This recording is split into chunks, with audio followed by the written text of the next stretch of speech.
अस्सलाम वालेकुम। आज स्टार्ट करेंगे हम एक्सरसाइज 1.2 का सवाल नंबर 4।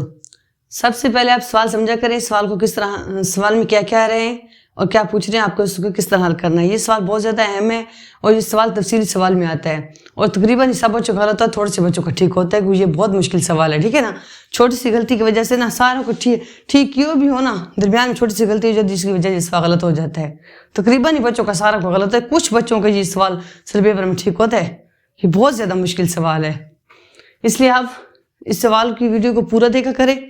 किसी भी सर की वीडियो अगर आप देख रहे हैं, इस सवाल नहीं आ रहा तो पूरी वीडियो देखेंगे तभी आपको सवाल समझ आएगा, वैसे नहीं आएगा। सबसे पहले सवाल है कि ये जो रकम है ना, ये इसकी P जमा Q जज़र में 2 के बराबर है। ठीक है, पहली बात उन्होंने कही। फिर उन्होंने कहा इस हो तो नाती का अदद P Q मालूम करें।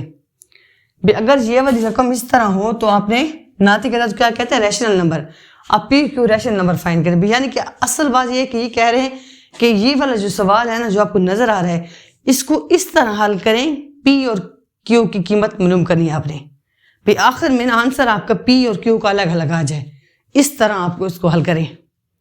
सबसे पहले हमने 1.2 का सवाल नंबर 1 किया था, मखरिज को नातिक बनाए, वो यानी कि रेशनलाइसिस ना डिनोमिनेटर वाला सवाल। बिल्कुल वही तरीका इसमें लगना है, यहाँ पे लगने के बाद फिर आगे हल करना है। ठीक है ना, तो वो तरीका जो एक्सरसाइज 1.2 का सवाल नंबर जो 1 है ना, 2-3 बार इस्तेमाल हुआ है सवाल में, इसलिए सवाल नंबर 1 आपको लाजमी आना चाहिए। उसमें रेशनलाइज करना बताया गया, उसमें आपको बताया गया कि मखरिज को नातिक किस तरह बनाया जाता है। वो आएगा ना, तो उसके काफ़ी 3-4 सवालों में तो वही अमल हम कर रहे हैं। जो x जमा 1/x था, उसमें भी हमने मखरिज को नातिक बनाने वाला तरीका किया था, ये भी उसमें भी यही है। सबसे पहले ये वाली जो रकम है ना, इसको मैं एंड पे इस्तेमाल करूंगी, सिर्फ इक्वल की अलामत लगाती जाऊंगी, ये मैं यूज़ नहीं करूंगी। इसको भी फिलहाल इस्तेमाल करती हूँ, इसको बिल्कुल एंड पे इस्तेमाल करूंगी। इससे आप लिख सकते हो तो लिख दे, नहीं लिखो तो इक्वल की अलामत डाल देते हैं, इस तरह करके साथ साथ इस तरह आती जाएगी, इसका मतलब है ये रकम साथ आ रही है। ठीक है, और इसको आपने हल करना है। सबसे पहले ये रकम है बटा में, तो बटा में तो हल नहीं होगी ना, इसका तरीका वही है, मखरिज को नातिक बनाए। सबसे पहले नीचे वाली रकम मखरिज का कंजुगेट लिया जाता है, कंजुगेट वाली रकम को ऊपर और नीचे ज़रब दी जाती है। ये हमारा असूल है। क्या होता है, इसको हल नीचे वाली चीज़ को हल कर मखरिज का कंजुगेट लिया जाता है, कंजुगेट वाली रकम को ऊपर और नीचे ज़रब दी जाती है।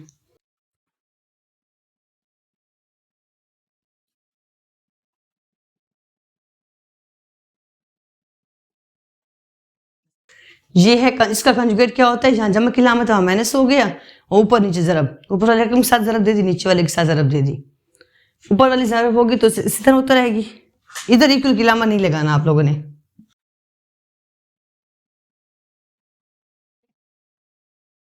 इसके बाद ये वाली जगह देखें जी, ये बनना था फार्मूला, तो मैं आपको पहले बताती हूँ, कल वाले सवाल में बताया था, आज थोड़ा सा फिर बता देती हूँ। a माइनस बी और a जमा बी हो तो a की 2 लगाते हैं और माइनस बी की 2, और ये वाला काम आपके पास a है, ये है b, ये सारी b है। ठीक है ना, यहाँ से देखें ये a है और ये सारी b है, तो मैंने क्या किया है, a की 2 माइनस बी की 2, a की 2 माइनस बी की 2 वाला फॉर्मूला लगा दिया। कुछ समझ आई बात की, किस तरह फॉर्मूला लगाया है, ये वाला फॉर्मूला मैंने इधर लगाया है। ठीक है ना, ये वाला ये a है, ये b है, ये a है, ये b है, तो a की 2 माइनस बी की 2, तो ये मैंने आप लोगों के लिए लगाया है, इसलिए मैं इसको थोड़ा सा रेस कर रही हूँ, क्योंकि ये ना पेपर में आप लोग भी इसी तरह गुलदारे बना देना। जो चीज़ मैंने लिखी है वो आपने नहीं लिखनी। ठीक है, मैंने आप लोगों के लिए लिखी है।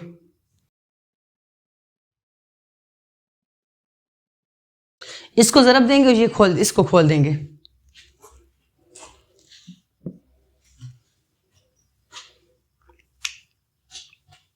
इसको खोलेंगे कहाँ, इसी पे उतार देती हूँ।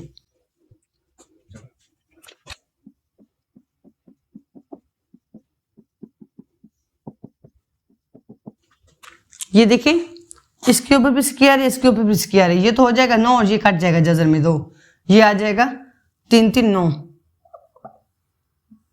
ये। ठीक है ना, और 4 का स्क्वायर 16 होता है, ये आगे ऊपर। इसके बाद ये इसकी ज़रा मुश्किल है, यहाँ से बच्चों की गलती बहुत ज़्यादा हो जाती है। ठीक है, अब मैं आपको ज़रब देके दिखाती हूँ अलग अलग करके। इस 8 को पहले मैं सबके साथ ज़रब दूंगी, ऐसे करके, ये देखिए, ये मैं 8 को दे रही हूँ, ठीक है। फिर माइनस में 3 जज़र जो 2 है उसको दूंगी, और नीचे क्या बचेगा मेरे पास, 16 माइनस 18, या इक्वल की लामत। 8 को मैंने इन दोनों के साथ ज़रब दी है, फिलहाल लिखा है अभी, माइनस 3 जज़र में 2 को भी मैंने इसके साथ लिखा है, अभी ज़रब नहीं दिया, अब दूंगी ज़रब, ठीक है ना। 8 को 4 के साथ ज़रब दो, क्या होता है, 8 एकम 8, 8 2 16, 8 4 32।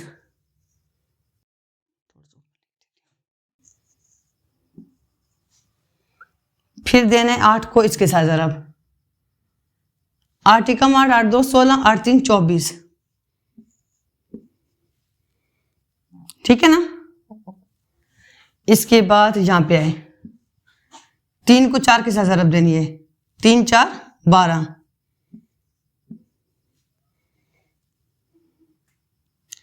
फिर 3 को 3 के साथ ज़रब देनी है, 3 3 9, 9 जज़र में 2 और जज़र में 2, और ये वाली माइनस और ये वाली माइनस प्लस हो गई, ठीक है।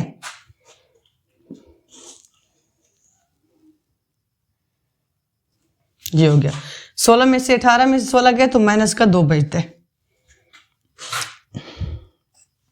अब ये देखिए, अभी 32 पड़ा रहे ना, ये दोनों जमा हो जाएंगे, ये भी जज़र में 2 की रकम है, ये भी जज़र में 2 की रकम है, एक जैसी रकम है ना। जैसे हमारे पास होता था x जमा 2x, तो हम कह देते थे कि ये 3x हो गया है, ये भी x की रकम होती थी, ये भी x की रकम होती, जमा कर लेते थे ना।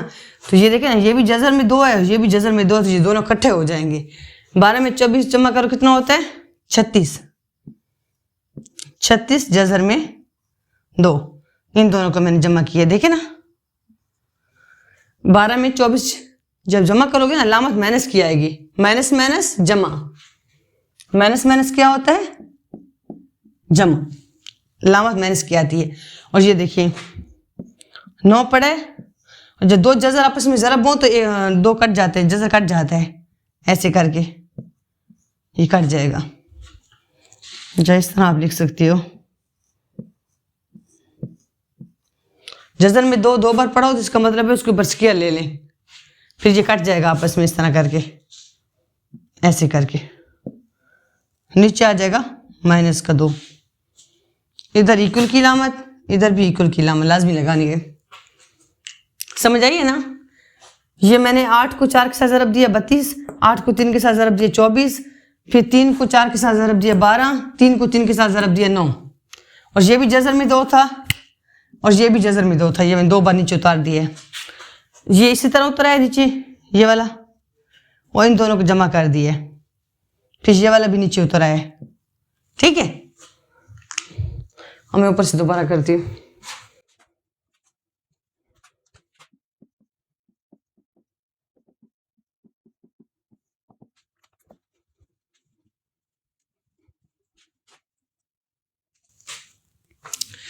अब आप लोग देखें ना, ये है 32 माइनस 36 जज़र में 2 जमा 9, और यहाँ आ जाएगा सिर्फ 2, ये कट जाएगा, ठीक है ना।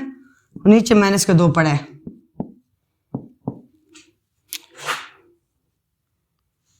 बत्तीस माइनस 36 जज़र में 2, यहाँ हो जाएगा 18, 9 एकम 9, 9 2 18,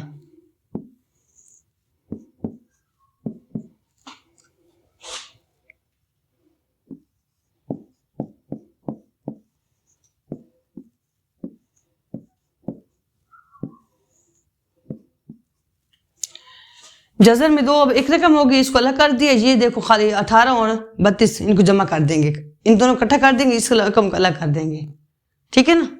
आप 18 में 32 जमा करो कितना होता है, 50 होता है। 50 माइनस 36 जज़र में 2 बट्टा माइनस 2। अब मैं इसको ऊपर भी लिखूंगी।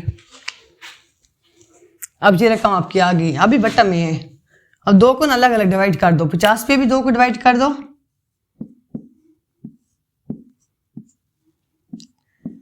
-36 पे भी 2 को डिवाइड कर दो,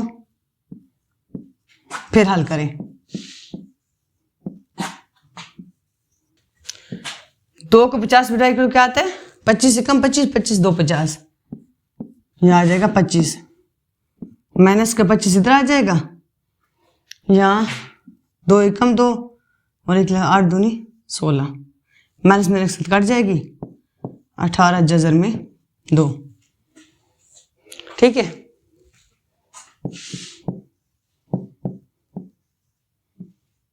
ये आ गया।